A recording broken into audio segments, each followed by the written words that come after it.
So last week I explained a little bit about the background of the world in which this new mini-campaign, The Legend of Dreamfire, is taking place. And when we started, we encountered our party, who were a group of wanders, those folks who go out into the Blight and they look for places where life has managed to hold on so they can encourage it to grow more. And when we first encountered them, they were on the other side of the river from their hometown of Cinnithel in the Menoi Elves area, and they're about to board the ferry to go home for the first time in 3 years. So let's introduce these wayward adventurers. First, we have an elf fighter magic user named Avenwen Hell of a Time. Literally sounds like I'm having a hell of a time. People are weird. Joining Avenwen is a halfling thief named Pepper, who is a little bit impetuous, very slightly chaotic, but a very good sort in general.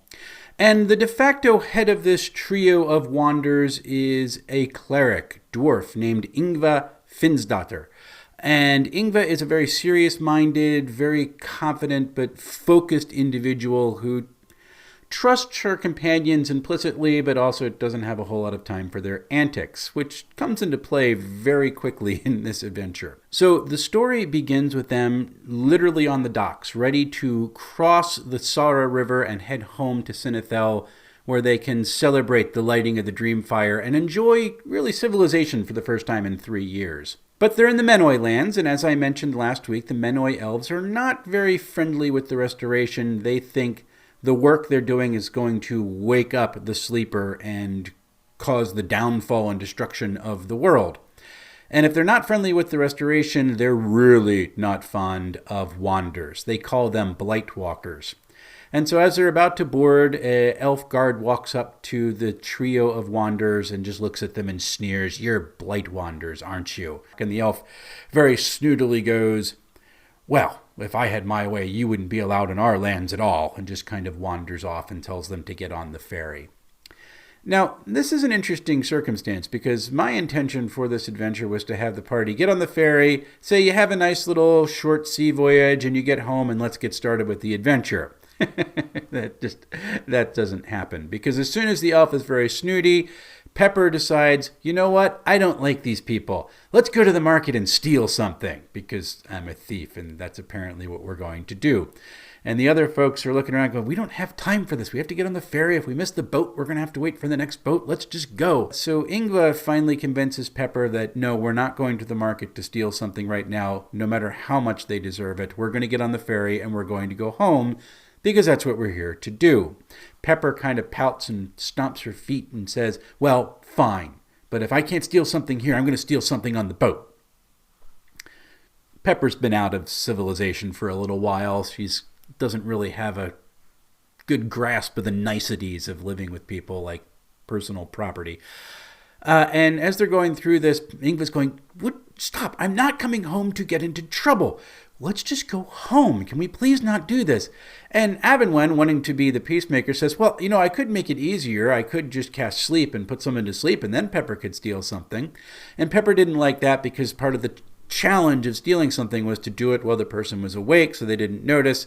And they're going back and forth about whether or not putting people to sleep while Pepper's trying to steal something from random travelers is a good idea. And Ingva finally goes, I don't care. I've had enough of you. I trust you all implicitly, but I don't know you right now. And she storms off and goes onto the ferry. This makes Pepper a little bit upset. Avenwen's a little bit confused as to what's going on, and on they go onto the ferry.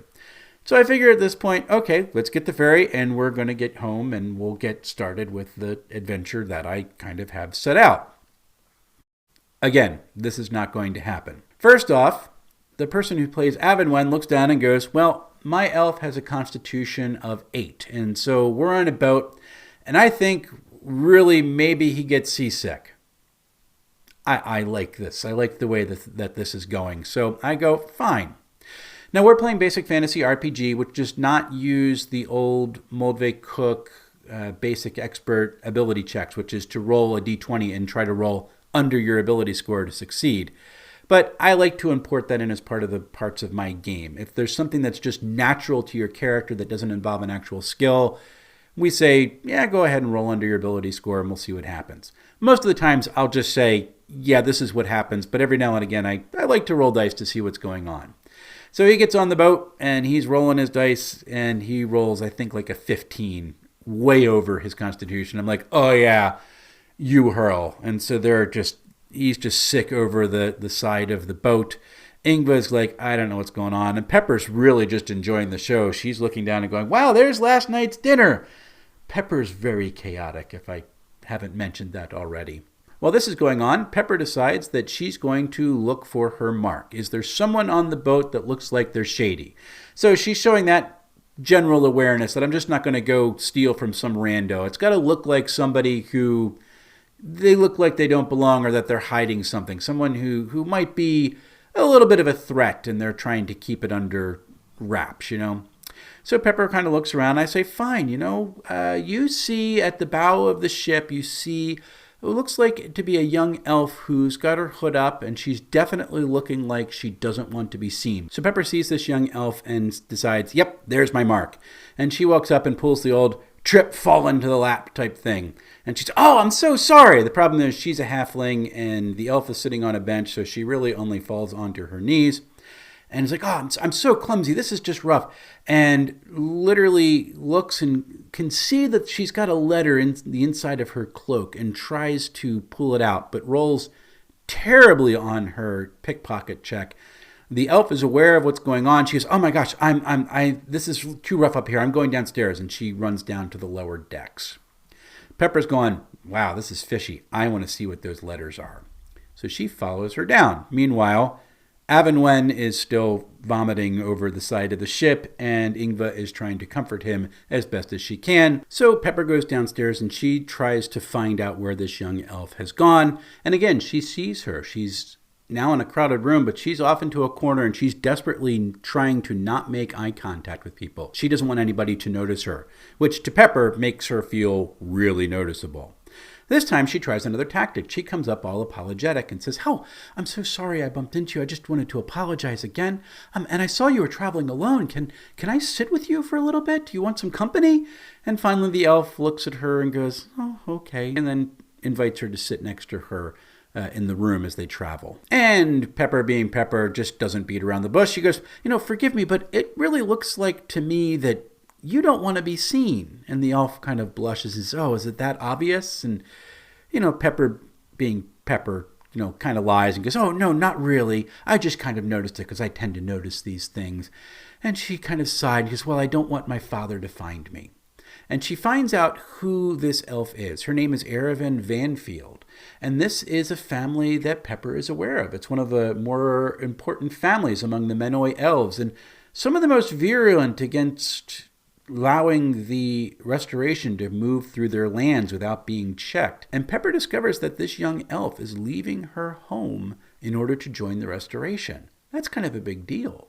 It's not unheard of for a Menoi elf to actually, particularly the younger ones, to get up and to go and to join the work of the restoration. But for someone who is that high up in elven society, that's kind of a big deal. So Pepper now feels a little bit bad that she suspected her a little bit, but still tries to get the letters. However, she fails again, and the two kind of go into an awkward silence. Pepper, however, is really impressed with this young elf, and she just thinks that Erevan's going to do wonders fitting in with the restoration. She leaves her alone and goes up to the upper deck where she meets her two companions as the ship sails into the docks of Cinnithel for the first time. The three disembark and they're coming across the docks. They work their way through town and they notice that things have changed a little bit, not too much, but a little. There's a new building over here. The roads may be packed down a little bit better in just the 3 years that they've been gone. There's some new faces they hadn't seen before. And they make their way through town and they get to Town Hall, which is where the Wanders' office is, which is headed up by the town's mayor. As they are waiting, they discover that there is another group of Wanders there, about 6 strong. And Pepper apparently has had bad run-ins with these Wanders in the past because she's still itching to pickpocket someone. And after they got invited into the mayor's office, she's passing by the leader of this other group of Wanders and she tries to grab something out. This was a really fun moment because the leader of that other group of Wanders also happens to be a thief. And while Pepper rolled and failed her pickpocket check, the thief that she was pickpocketing from did not. So Pepper walks by and she's trying to grab something out of the pocket and doesn't notice that her dagger has now gone missing. They get invited to the mayor's office and the mayor kind of gets their report back of what they have seen. After they get done, the mayor has a bit of a favor to ask. Cinnithel is built on the edge of a small blight that is currently being restored, but it's slow going. And part of their ritual in Cinnithel is to take one of the embers of the dream fire that they have in their sanctuary and to go and plant it at the nearby pool of Entwin, which is the local oasis. And this year, there is a young boy, about 12 years old, whom the players remember as a young child when they were first leaving, named Flen Rappert, who has become an apprentice and really desires to become a Wander himself. And so he's been tasked this year, for the first time, to go out into the local Blight. It's only a couple hours walk. It's really not a big deal, but it's huge to this 12-year-old. And to say the ritual and to plant the ember of the dream fire at the pool of Entwin so its power can be increased and its protection assured. Would you go out and help him do this? Now, I've got another party of Wanders who are out in the office right now. So if they refuse, that's totally up to the party. They can stay at home and they can do what they want to do into town. It might have consequences later, but they could do that. I'm prepared for this. Or they can agree and go. Pepper wants nothing to do with this. We just got back. I want to go have a bath. I want to sit at the tavern. I want to go shopping. I just don't want to go back out in the Blight again. Why do we have to do this? Ingva, who is much more altruistic, she's like, no. Of course we have to help. In the end, the three Wanders agree, we're going to go help this person. And so they get up and they walk out. And as they do so, the mayor looks at the one Wander who has stolen Pepper's knife and says, give back the dagger. You know I don't accept that sort of thing around here. And the NPC Wander looked at Pepper, smiled, and said, maybe next time, kid, and tossed the dagger back at her. This further does not endear Pepper to this other group of Wanders, and she's now really itching to pickpocket something somehow. They leave for the day. They have a whole bunch of time to go out. It turns out that they have some things they want to do. Ingva had family who lived in the town. Her cousin owned the local mill, and so she walked down to his business and kind of reacquainted herself with a cousin to try to get a grasp of what things were going on in the town in the 3 years that they were away. It was a very happy reunion. Avenwen, meanwhile, went to the local bookstore, where he met with his mentor, a local magician who was the one who taught him the ways of magic as he was kind of growing up. And Avenwen, having acquired some scrolls while he was out in the Blight, dug them up from a ruin, offered them to his mentor in exchange for, the ability to transcribe some spells into his spell book. It was a nice little interchange, and it was a good NPC to make. That mage is a Drumoy elf, who is one of the elves that are supportive of the restoration, and his name is Sarathin. So that was kind of fun. The group gathers a little bit later at the Jumping Sturgeon Inn, where they enjoy, each other's company. Ingva's cousin shows up and buys them around, and they meet again Tom Lenve, who is the proprietor of the inn, who is so happy to see this small group of Wanders return after their first trip out into the Blight. They spend a good amount of the evening bantering and talking with different people. I think Pepper actually tried to do some more pickpocketing and has not yet succeeded, so that was kind of fun for that. And they spend a good amount of evening just drinking the night away. All except for Avenwen, who, because of his constitution, is drinking tea, which does not make Tom happy because he doesn't make a whole lot of money from tea, but what are you going to do? The trio goes and beds down for the night, and they wake up bright and early the next morning. Well, two of them, that is. Pepper, having had a little bit too much to drink the night before, is seriously hungover. She didn't want to go right back out into the Blightlands again anyway, and she said, you know what? This is a milk run mission. You guys just do it. I'm sleeping in. If I feel like coming out there later, I'll come out, but you go. Ingva, being Ingva, is not entirely pleased with Pepper at this point, but she kind of goes, fine, and off they go. They meet Flynn Rappert, who's got his nice little pack animal, and he's got his Ember of the Dreamfire, and off they go out into the Blight, just outside of Cinnithel. They walk out and they see the fields that have been tended and the areas that have been restored, and they see the trees of the small forest that has been started right around the outskirts of the town. And they see that life really is coming back, and this is the way things should be. And they're ready for a nice, easy jaunt out to the Pool of Entwin, where nothing at all will happen. Except it is. We'll catch up with them again next week. Until then, happy playing, everyone.